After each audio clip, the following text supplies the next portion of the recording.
Madame la Présidente, Messieurs les membres du gouvernement, très chers collègues, nous venons aujourd'hui d'examiner la délibération d'application de la loi du pays adoptée à l'unanimité par les conseillers du Congrès le 20 juillet dernier, ici, dans cet hémicycle.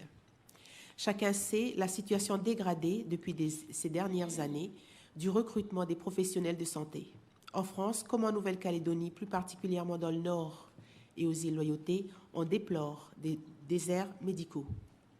Nous notons que l'on trouve plus de médecins, de professionnels de santé, de spécialistes dans le sud du pays. Les provinces ont adopté des plans stratégiques pour le recrutement des médecins et des infirmiers. Le gouvernement a pris des mesures dans ce sens afin de garantir l'offre de soins à l'ensemble des populations calédoniennes, aussi bien dans l'intérieur que dans les îles. Fort de ces constats, et comme l'a fait la France à une certaine période de crise, la Nouvelle-Calédonie va devoir passer un cap supérieur en recrutant des médecins étrangers. En effet, ce dispositif présenté ici avec cette délibération d'application, issue de la loi du pays, détaille la procédure encadrée de ce recrutement dérogatoire, exceptionnel et temporaire, procédure validée par une commission d'autorisation d'exercice. Malgré les réticences ou les doutes de certains d'entre nous, les conditions de recrutement, les pièces justifiant de l'expérience, des qualifications feront l'objet d'un examen par une commission. Toutes les garanties seront données pour la prise en charge et les soins des patients calédoniens.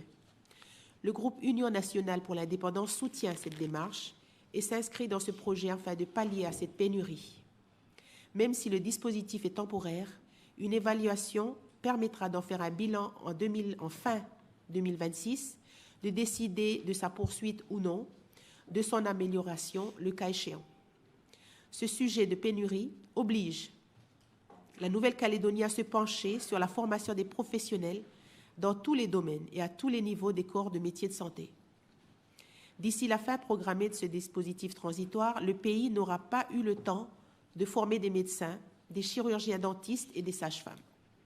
La note de la DAS indique par ailleurs que des jeunes formés en France ne sont pas tous rentrés. Notre responsabilité est de les faire revenir au pays en leur offrant de bonnes conditions de travail.